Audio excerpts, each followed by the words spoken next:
Welcome back. We're continuing on with Happy Birthday. This time, instead of looking at the chords, we're looking at the picking part, the melody lead that you can play with single notes on your ukulele to emulate the voice and what people usually sing in a group. Instead of providing the harmony, you are the feature when you play that melody. Let's check it out.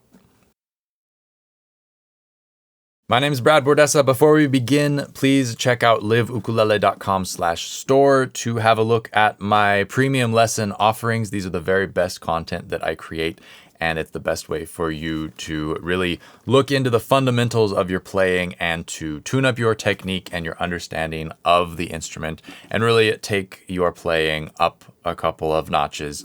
If you want to really kickstart your skills and your proficiency and especially your technique on the instrument, check out liveukulele.com/store and see what is of interest over there. That helps support all the free content that I create. Thank you very much. Let's get into the picking tutorial.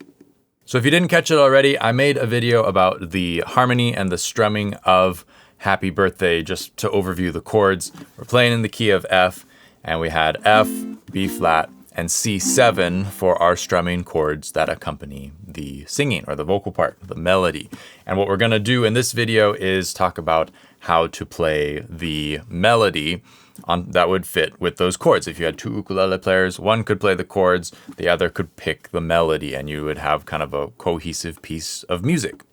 So the main thing to get right with a song like this is to make sure you're coming in at the right time. You can look at a tab, and if you don't understand music, that's fine. A lot of times you can get away with it, but you really need to make sure you're starting in the right place on the beat. Happy Birthday is in 3 time. So 1, 2, 3, 1, 2, 3, 1, 2, 3, as opposed to normal 4/4 that we play most songs in. So with that, we have to be mindful more so of the timing, even if the picking is simple. So when we come into the song, we're going to be coming in on a pickup on beat 3. If I count 1, 2, happy birthday to you, I'm not coming in on the 1, I'm coming in on the 3 beat. So with the singing. So in order to match that with the melody, we have to start the melody in the same place. So it's gonna be 1, 2, happy birthday. And so our starting point is gonna be on the open C string. That's our 3 beat, is those 8th notes. So 1, 2, happy, and then we go 2nd fret, and then open. 1, 2. And then our next move is gonna go down to the E string, the 2nd string from the floor, and play on the 1st fret, and then the open E string. Okay, so just working on the C string and the E string so far. From the top, 1, 2.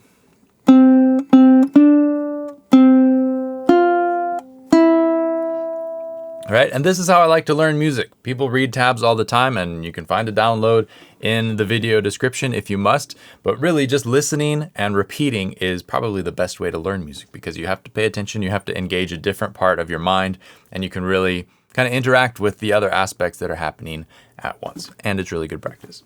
So 1, 2, and then E string. And spend as much time as you need on any of these phrases. But what's gonna happen next is we repeat that.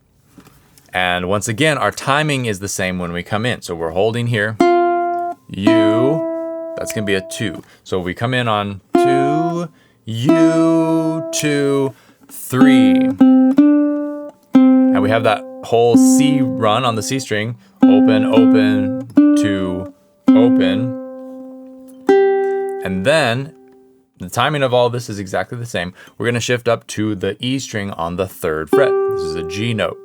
And then back to the 1st fret, which is F, which is the root of the song. So like that's the kind of the most key resolution in the melody that we're gonna play, is when we go from away from the home note to the home note, to the root note, the 1st fret, that F note. Okay, so from the top, there's 2 parts. The beginning is the same. The last 2 notes change between them. So 1, 2. And then 1, open. And then we have 3, 1. right? And if you need to, pause the video, take as much time as you need, go slower, go at a slow tempo, you know. It's better to play something slow and correctly and to make your way through it properly instead of muddling and rushing and not really getting it. So take as much time as you need. That's why I'm going slow here. If we were to play it extra slow, 1, 2...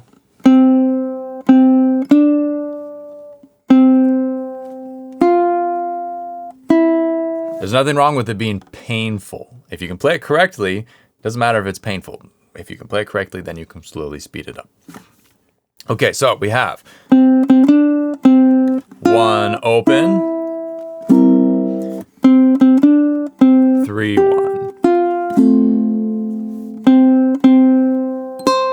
And now we're going to do an octave jump. We're going to play on the open C string. And then we're going to go up to the high C on the 3rd fret of the A string. So you got to watch your thumb because your thumb is going to jump from the C string to the A string. It's going to skip the E string. And then you go to the open string. 1st fret on the E string. So now we're back to the middle. Open. And then we're going to stop. We're going to have our long note on the D note, 2nd fret of the C string. Okay, this is the hardest bit to play just because it departs from our motif of. So we have C, open C, and then high C. Open A, F on the 1st fret of the E string, open, and then 2nd fret C string. So all together from the top. 1, 2, 1st fret,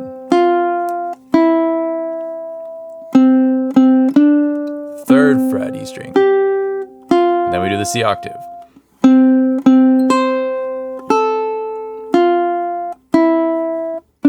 Okay, when we get here, this part of the song is considered a fermata, which is kind of like wait as long as you want.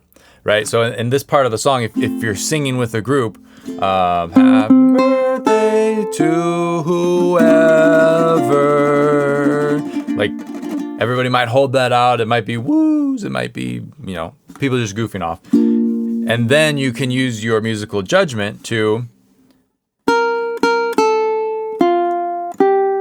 finish it off. And so to finish it off, after you've had that fermata and you've held it as long as you want, you're going to be on the 1st fret of the A string on a B flat, twice to open,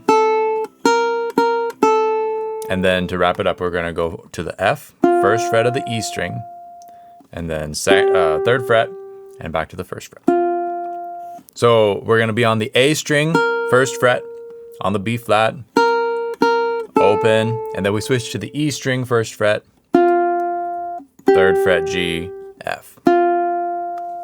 And that's it. So all the way through from the very top, 1, 2. 2.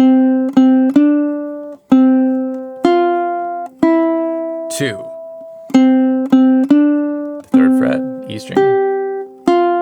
2.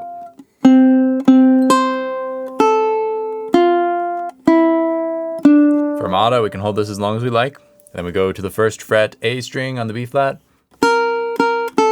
E string, 1st fret. And if you want to like wrap it up and finish it with a big sound, you could strum an F chord. So in between there, I was counting 2, right? Why was I saying 2?